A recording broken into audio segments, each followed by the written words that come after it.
So BCM Replacer video 7, consideration of input and output and user interaction with the BCM Replacer board.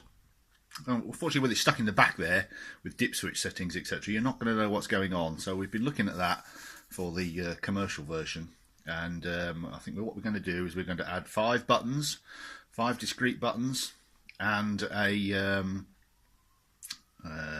device called a telemate, which basically converts a serial output stream from the PIC into a industry standard television signal, CCTV monitor signal, 75 ohm video signal, which you can then display on one of these little tiny displays, which I have used before.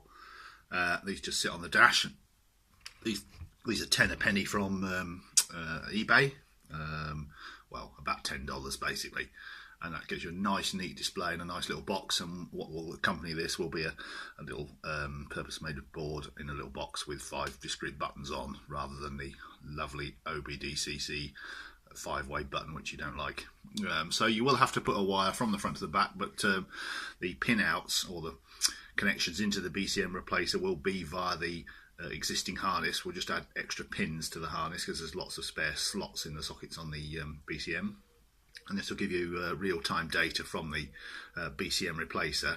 And if you're using an Orion 2 and stuff like that, then obviously it can forward information from that, so you will have a live display screen of what's going on with the BCM Replacer, which I think is absolutely vital. So I'll just reboot this so you can see what happens.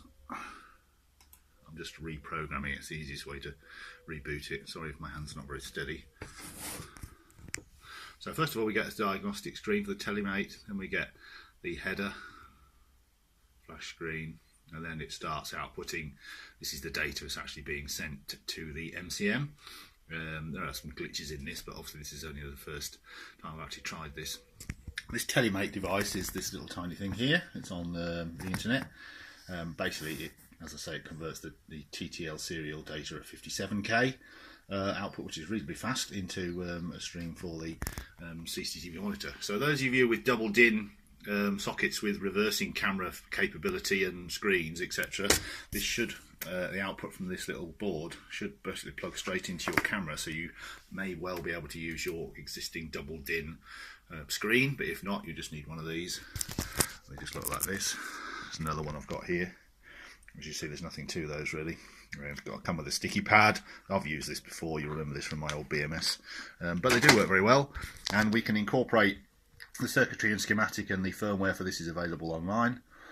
So we can incorporate this onto the BCM Replacer board, so you won't have to have this little daughter board here. It'll just be already incorporated into it, and we'll flash the firmware into the little Atmel chip, I think that one is, or something like that. Anyway, it doesn't really matter, but that's where we are. So we've got a live screen, and we'll also have 5 buttons so that you can select some options from the driver's seat rather than having to faff around in the back. The dip switch settings on the board will probably only be for things like the current hack and the voltage hack and various more things which require a physical setting rather than a software change. So that's where we are.